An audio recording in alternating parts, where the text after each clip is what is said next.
हमारे पास एक कंपनी ने अप्रोच किया, एक रेड हुई थी इनकम टैक्स की। कंपनी के ऊपर जो असेसमेंट ऑफिसर था, कुछ हजार करोड़ का फाइन लगा दिया कि भाई आपको ये पे करना पड़ेगा।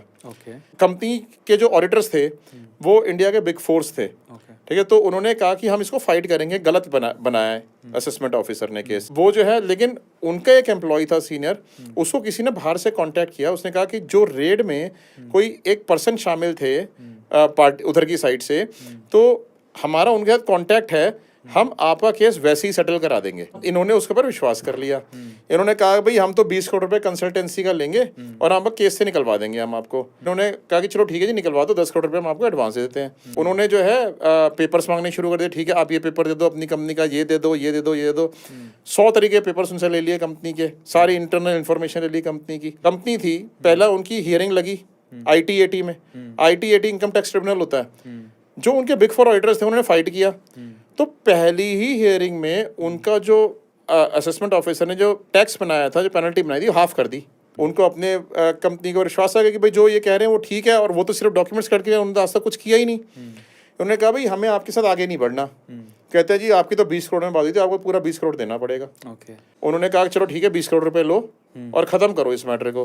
10 करोड़ रुपए उन्होंने और दे दिया, उसको मैटर को क्लोज कर दिया। ये जो लोग थे देवर एक्चुअली ब्लैकमेलर्स। उन्होंने सारी जो है कंपनी के इन्फॉर्मेशन की सीक्रेट्स, सारी सीक्रेट्स ले लिए। अब सीक्रेट्स लेने के बाद इन्होंने इन सीक्रेट्स को यूज करके उनकी हर जगह कंप्लेंट करनी शुरू कर दी। GST में, इनकम टैक्स में, एनफोर्समेंट डायरेक्टरेट में। कंपनी के जो शेयर्स थे ड्रास्टिकली मार्केट में डाउन होने शुरू हो गए। अब कहते हैं कि जी हमारे को तो जी 50 करोड़ रुपए चाहिए। इन्होंने कहा चलो 20 दे दिए, 30 और ले लो, खत्म करो मामले को, अब आप कुछ नहीं करोगे। उन्होंने फिर कंप्लेंट के लेटर डालने शुरू कर दिए 5-6 महीने बाद। इनको तो लालच आ गया, पहले इतने ले चुके तो अभी और देंगे। It is when they came to us. हमने क्या किया, जब वो हमारे पास आए तो जो इसका लीडर था इस टीम का, ठीक है, इतने में जो पर्सन था ना जो पार्टी में आया था, वो भी रिटायर हो चुका था, ठीक है। तो वो इनके साथ मिल गया था। उनको अंदर की सारी नॉलेज थी, कंप्लेंट कैसे डालनी है, कहाँ पे डालनी है, क्या बनाना है, क्या ड्राफ्टिंग करनी है, दे न्यू एवरीथिंग। तो जब हमने जो इसका मेन पर्सन था, हमने उसके सारे लूप होल्स फाइंड आउट किए। फिर हमने क्या किया, जो कंपनी के रिप्रेजेंटेटिव्स थे उनके कैमरास लगाए अलग अलग। सामने वाले पर्सन के हमने जब वो उनसे हमने कहा मीटिंग करने जाओ, स्पेशली उनसे मीटिंग करने के लिए भेजा। उसके पूरे स्टिंग ऑपरेशन बनवाए जिसमें वो पैसे मांग रहा था।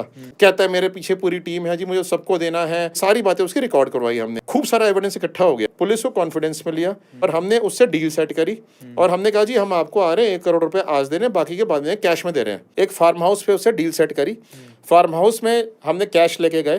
कैश जब हम लेके गए, जब उसकी डिलीवरी ले रहा था, उसका स्टिंग ऑपरेशन बनाया और उसको तभी वहां पे रेड करवा दी रिसीव होते। उस तरीके से हमने उनको ब्लैकमेलिंग के चंगुल से बाहर निकाला।